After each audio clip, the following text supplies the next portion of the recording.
Baik, terima kasih Pak Menko. Bapak Ibu sekalian, Assalamualaikum warahmatullahi wabarakatuh.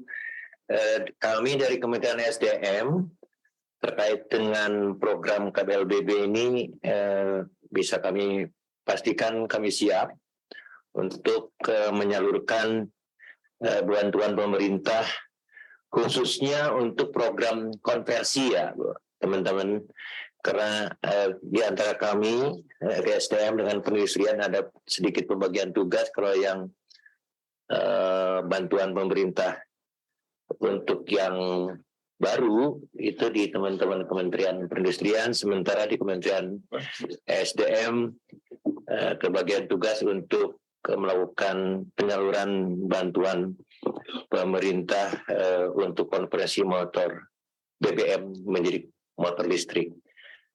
Izin tadi sudah disampaikan, mohon izin untuk mempertegas apa tujuannya dari konversi ini. Tadi sudah disampaikan Pak Menko dan Pak Menteri Perindustrian juga.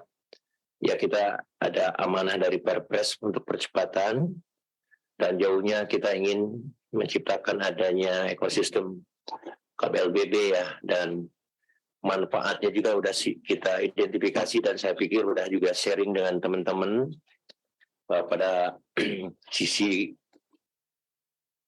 konsumen misalkan atau pengguna motor sendiri. Itu perhitungan kita paling tidak misalkan saya punya motor BBM terus dikonversi, itu hitungan kita kurang lebih 2,77 juta per tahun bisa saya hemat.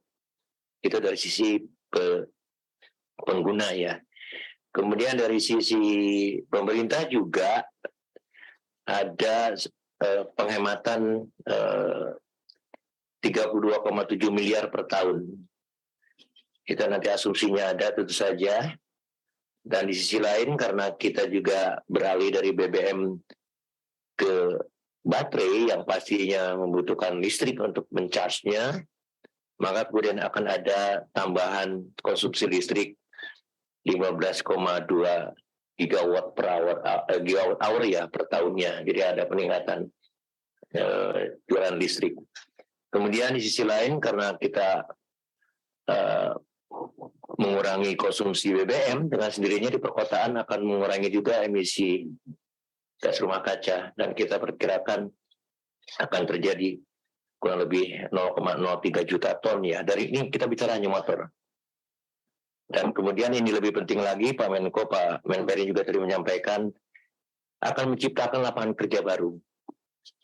Dan diantaranya adalah akan adanya bengkel-bengkel khusus untuk konversi di seluruh Indonesia. Dan kita sudah data dan akan kita tingkatkan jumlahnya untuk melayani sekiranya banyak pelanggan yang akan melakukan konversi.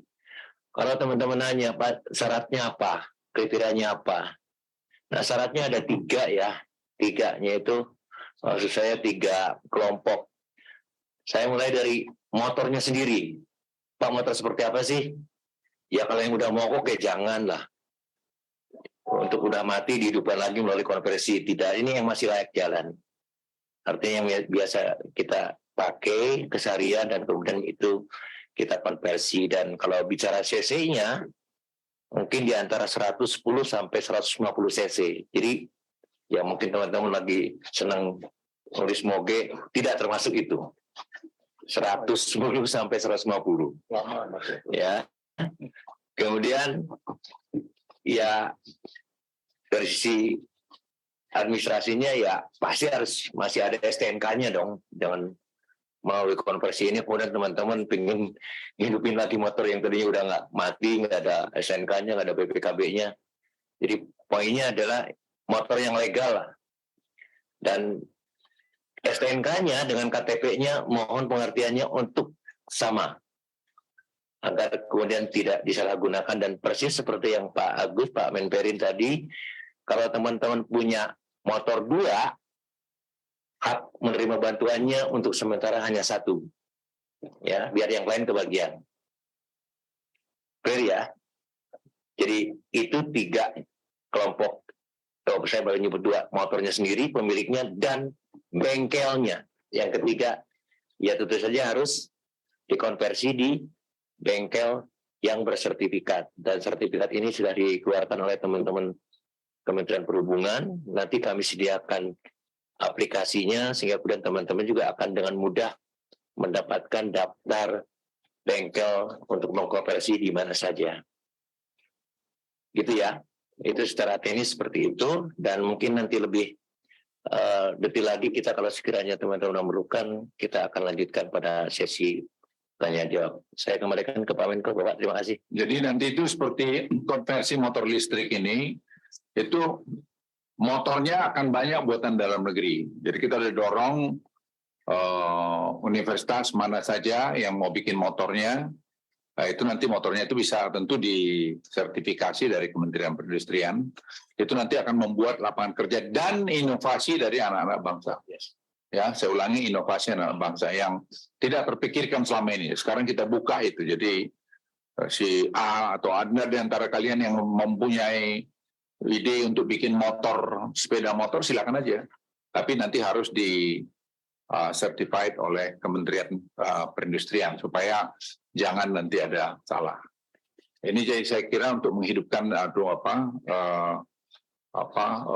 inovasi-inovasi anak kita. Yang kedua, Presiden itu sudah memberikan arahan bahwa kita harus very kompetitif. Jadi kalau lawan kita katakanlah misalnya negara A ya memberikan 100, kalau perlu kita kasih 110. Supaya kita menang. Memang jangan melihat satu saat aja, tapi lihatlah kita membangun ekosistem mobil listrik. Karena kalau tanpa ada membangun mobil listrik di Indonesia, maka mimpi kita untuk mendapat lithium baterai itu tidak akan kejadian. Kita hanya berhenti sampai pada prekursor atau katot saja.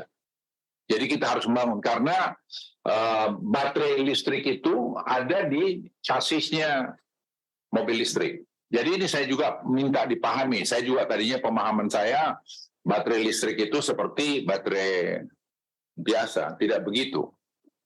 Ya, jadi memang ini harus dibangun ekosistem. Oleh karena itu kita tidak punya pilihan. Jadi kalau ada orang melihat kenapa kita kasih tadi bantuan negara atau insentif tadi seperti itu, ya untuk ngambil itu. Once itu kita ambil, kita menjadi produser mobil listrik, motor listrik yang sangat kompetitif di dunia. Kenapa? Karena mulai dari hulu ke hilir kita punya. Raw materialnya kita punya, kemudian tadi marketnya kita punya dengan 282 juta penduduk, dan kemudian kita akan ada inovasi-inovasi anak bangsa yang akan lahir. Jadi harus melihat ini secara komprehensif. Tidak boleh hanya melihat sepotong-sepotong. Mungkin saja dalam satu bagian kita mungkin agak ya pas-pas gitu, tapi di lain tempat kita pasti mempunyai profit yang tinggi. Ini saya minta pembelajaran buat kita semua.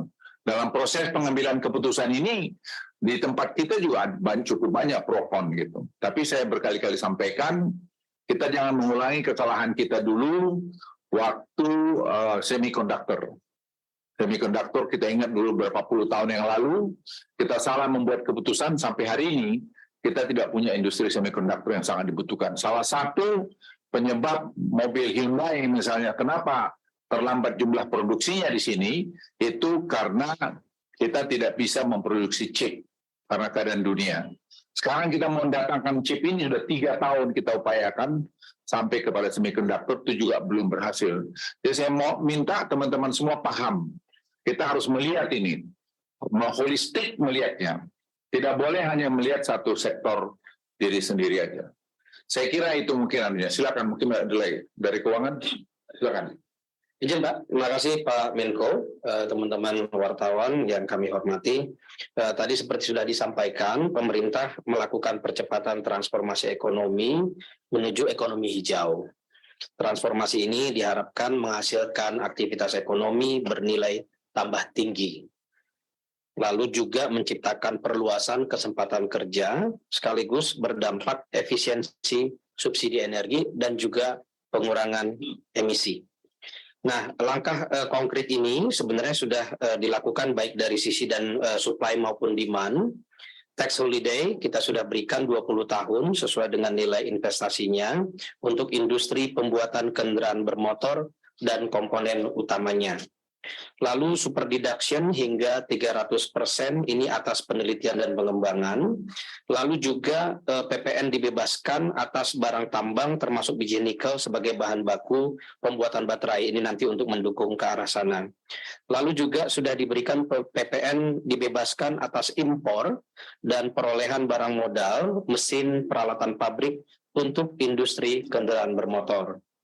Lalu yang juga agak spesifik terkait dengan kendaraan listrik ini adalah adanya perbedaan tarif PPNBM untuk kendaraan berbasis listrik dan baterai diberikan 0% dibandingkan dengan kendaraan bermesin konvensional yang minimal 15%, bahkan ada yang sampai 95% sesuai dengan emisinya masing-masing. Di sisi lain, biaya masuk impor mobil untuk IKD, ini incompletely knockdown, dan juga biaya masuk impor completely knockdown, ini sudah diberikan 0% untuk kendaraan listrik. Selain itu, terdapat insentif pajak daerah berupa pengurangan biaya balik nama kendaraan bermotor BBNKB dan pajak kendaraan bermotor PKB sampai sebesar 90%. Secara akumulatif, besaran insentif perpajakan yang telah diberikan ke kendaraan listrik selama ini perkiraannya selama masa pakai itu sudah mencapai 32% dari harga jualnya untuk mobil listrik dan 18% dari harga jualnya untuk motor listrik. Nah, hari ini yang sudah kita sampaikan, yang pertama adalah pemberian bantuan pemerintah untuk pembelian kendaraan motor listrik baru. Ini ada 2 program tadi Pak Menteri sudah menyampaikan dan juga Pak Sekjen SDM. Untuk yang bantuan pemerintah untuk pembelian sepeda motor listrik baru sebesar 7 juta rupiah per unit sepeda motor untuk 200.000 unit di tahun 2023. Motor listrik ini mendapatkan bantuan pemerintah adalah yang diproduksi di Indonesia. Tadi seperti dijelaskan oleh Pak Menteri, TKDN sebesar 40% atau lebih. Produsen motor listrik yang memenuhi kriteria yang dipersyaratkan tidak menaikkan harga jual selama masa pemberian bantuan dan berkomitmen untuk memproduksi sepeda motor dalam jumlah tersebut. Selain itu, bantuan pemerintah juga sebesar 7 juta rupiah per motor juga diberikan untuk konversi sepeda motor konvensional berbahan bakar fosil menjadi sepeda motor listrik. Tadi disebutkan oleh Pak Sekjen SDM, ini sebanyak 50.000 unit di tahun 2023. Target penerima bantuan pemerintah ini diutamakan adalah pelaku UMKM, khususnya penerima KUR, lalu juga penerima BPUM, dan juga nanti bisa termasuk pelanggan listrik 450 sampai 900 VA. Hal ini dimaksudkan agar penggunaan motor listrik untuk mendorong produktivitas dan efisiensi usaha pelaku UMKM. Nah, untuk inilah kebijakan bantuan pemerintah untuk pembelian sepeda motor ini diharapkan bisa segera dimulai. Pedoman umum dan petunjuk teknis pelaksanaan program ini tadi seperti disampaikan oleh Pak Menteri, mohon izin sedang disiapkan detailnya baik oleh Kemenperin maupun Kementerian ESDM. Demikian Pak Menko yang dapat kami sampaikan. Terima kasih.